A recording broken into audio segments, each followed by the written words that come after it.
dont on a vocation à être un des vecteurs centraux au sein de ce groupe. Donc quelque part, je suis très confiant, et d'autant plus que ce que nous sommes convenus avec Isabelle Cocher et Gérard Mestralet. Elle est sympa, Isabelle Cocher. Oui. Ouais. Non, c'est quelqu'un de visionnaire. Non, c'est quelqu'un surtout, pour être très franc, qui a des visions très très claires. D'accord. Vision claire, et en même temps, qui sait que on ne construit pas des entreprises uniquement avec des tableaux Excel, du reporting, etc. On construit avec des hommes et des femmes. Et c'est cette vision-là qui nous a beaucoup séduit. Alors donc vous avez... Non, Laure, c'est bon là. J'avais une petite question. Alors vous avez... vous n'êtes pas dans le classement là. Il est sorti jeudi de Challenge des Fortunes. Vous serez l'année prochaine avec ce que vous avez touché en vendant la boîte ou pas? Hélas, probablement pas. Non, mais le sujet, c'est pas tellement... C'est un avantage et inconvénient partagé. Comment...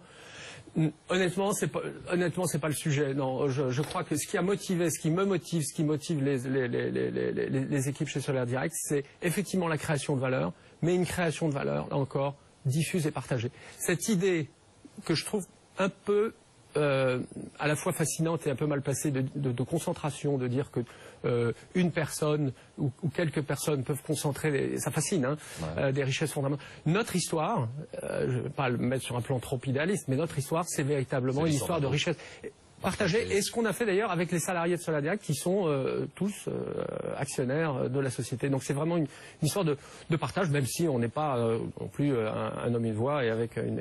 C'est pas terminé. Et surtout, c'est pas terminé, la création de valeur n'en est qu'à ses débuts. Alors Laure, comme c'est la dernière émission, je vous permets de reposer une question. Ah génial. Oh là là, quelle chance.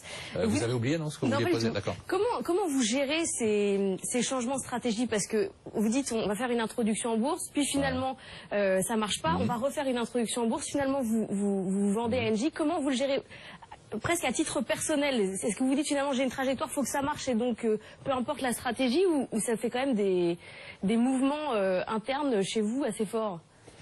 Ce qui est très important de voir, c'est qu'on a un cap qui est inchangé depuis l'origine. J'ai rien compris à la question. Il est sympa à répondre parce que franchement, il est vraiment sympa de répondre et il fait semblant de répondre comme si c'était une question qui était facile à comprendre. Elle est incompréhensible. Bah, c'est pas grave Thierry, je vous laisse répondre. Est-ce que c'est difficile à gérer les changements de stratégie? C'est ça la question. Alors, le message, c'est que la stratégie est à changer. C'est le solaire compétitif à déployer à très grande échelle dans le monde. Ce qui peut éventuellement changer, c'est les moyens d'y arriver. Et là-dedans, qu'est-ce qu'il faut? Il faut de la flexibilité, il faut de la résilience. Un de nos conseillers nous disait, ce qui caractérise peut-être le plus Solaire Direct, c'est sa capacité de résilience, c'est-à-dire de faire face. J'ai évoqué tout à l'heure la question du moratoire. On a des événements qui arrivent, positifs ou négatifs, et cette capacité d'adaptation collective, parce qu'on sait qui on est, on sait notre force, et on sait aussi, parfois aussi, notre fragilité, notre vulnérabilité. On est un peu, comme diraient certains, paranoïaques, parce qu'il faut faire très attention à tout. Hein, je crois que c'est Gordon qui disait, seuls les paranoïaques survivent. Donc on est à la fois très confiant dans notre entreprise, dans ce qu'elle a construit, et en même temps très attentif. Et c'est effectivement cette manœuvrabilité qui nous a permis de conclure cette opération. Vous êtes très sympa, parce que franchement, là, autant la réponse était claire, autant la question. Alors la résilience, j'ai envie de dire que c'est le mot qui vous caractérise le plus, hein, parce que vous avez quand même surmonté mais plein de bulles qui ont explosé. Vous venez de la finance, hein, la bulle Internet, puis la bulle solaire, vous avez survécu. Racontez-nous un peu comment on passe de la finance au solaire et ce que vous avez gardé comme résultat de l'expérience de la finance des années folles 2000. Alors moi, je voudrais commencer peut-être avant, et de savoir qu'est-ce qui motive une vie, un entrepreneur. À titre personnel, c'est quelque chose, c'est du sens. Alors ça peut paraître paradoxal parce qu'on dit la finance, est-ce que ça a du sens? La finance telle que, pour ce qui me concerne, je l'ai pratiquée en créant Nets Capital, donc cette petite banque d'affaires. Vous avez créé votre propre banque d'affaires au sommet de la bulle Internet. Vous étiez un des spécialistes du secteur. Voilà, on a levé 400 millions d'euros pour une quarantaine de sociétés. Et là, qu'est-ce qu'il y avait? Il y avait quelque chose d'extraordinaire. C'est une révolution entrepreneuriale. Absolument. Moi, ce que j'ai vu à l'époque, c'est tout un tas de jeunes, et notamment de jeunes diplômés, qui, normalement, dans le mode français, auraient fait une carrière, qui se sont lancés, pas uniquement parce qu'il s'agissait de faire de l'argent rapidement, je veux dire d'ailleurs très peu, finalement, fait de l'argent, mais parce qu'il y avait cet idéal entrepreneurial de changer le monde. Et Nets Capital, à l'époque, s'est inscrit dans cette logique-là. Pour ce qui me concerne, c'est quelque chose qui vient encore plus loin, avec notamment des expériences associatives fortes. Cette idée qu'on peut changer le monde en étant créatif et innovant. C'est l'histoire de Nest Capital et c'est l'histoire de Solaire Direct.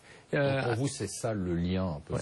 C'est On peut changer le monde avec des choses qui ont du sens. Alors, c'est la création d'entreprises, mais aussi la création d'entreprises qui, in fine, fait que lorsqu'on regarde derrière, eh bien, les choses ont changé pour le mieux, espérons-le, pour l'ensemble de En fait, Solaire Direct, c'est un peu la secte du soleil avec le grand gourou. Hein. Non? Non, c'est pas ça? Ok, alors c'est à vous pour cette dernière interview de la saison. Et là, je préfère avertir, elle est incroyable. Elle est incroyable. Alors, quand on est le commun des mortels, on a toujours du mal à savoir si le solaire c'est une révolution ou si c'est une arnaque, puisqu'on n'y comprend pas toujours grand-chose. Alors, je vais vous faire une interview arnaque ou révolution. Les ampoules à économie d'énergie, arnaque ou révolution? Évolution. Évolution. Les compteurs intelligents qui démarrent votre lave-vaisselle pendant les heures creuses, arnaque ou révolution? Révolution. Les nanocapteurs pour économiser l'eau, ça permet avec le son de savoir s'il y a des fuites. Certainement très intéressant, c'est pas ma spécialité. Le solaire thermique, arnaque ou révolution? C'est le passé. La taxe carbone, arnaque ou révolution? Mauvaise idée. Les pompes à chaleur? C'est utile. Les constructions HQE? C'est utile. L'étiquetage énergétique sur les produits de consommation, arnaque ou révolution?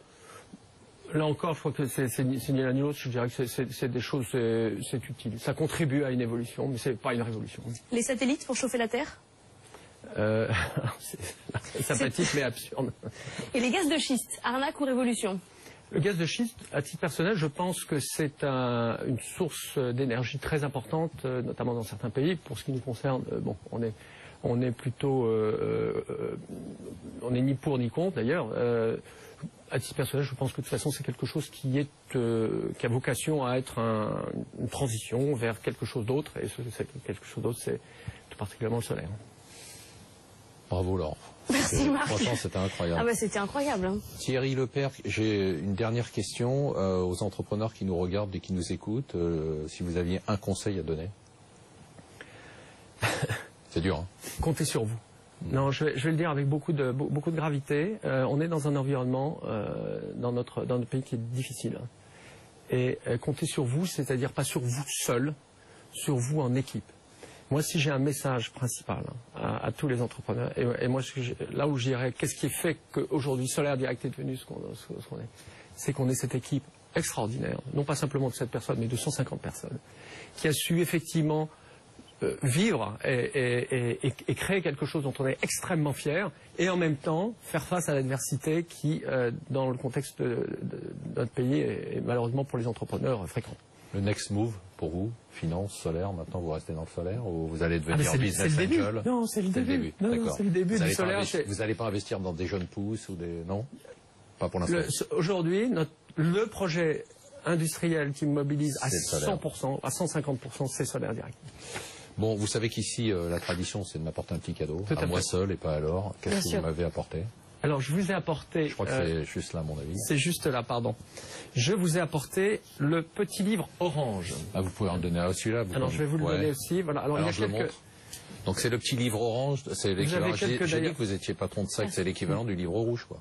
De Mao, quoi. Je vous laisse libre de vos... Alors, le petit livre orange, vous aurez des citations... Vous avez des citations de... Alors, je le mets dans le désordre. Allez-y. De John Lennon. Pas mal. Bouddha. Napoléon, Kennedy, tout ça autour du soleil. Voilà, alors je vous en ai mis quelques-uns. Oui. Voilà, donc vous pouvez regarder, voilà, c'est en bas. Copernic. Eva Perón.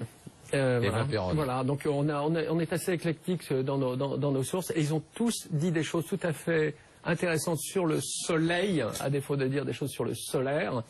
Et donc voilà, je vous ai indiqué là-dedans. Merci beaucoup. J'ai une dernière question qui est très importante pour nous tous. Est-ce que vous avez des tuyaux? Est-ce que vous savez si on aura un été ensoleillé ou pas? C'est bien parti pour être franc. Je vais faire une confidence. Je pars au Groenland dans 3 jours. Ah oui, d'accord. Thierry Lepère, bravo. Merci beaucoup. J'espère qu'on se reverra pour nous parler de nouvelles aventures. Laure? Oui, Marc. Au revoir.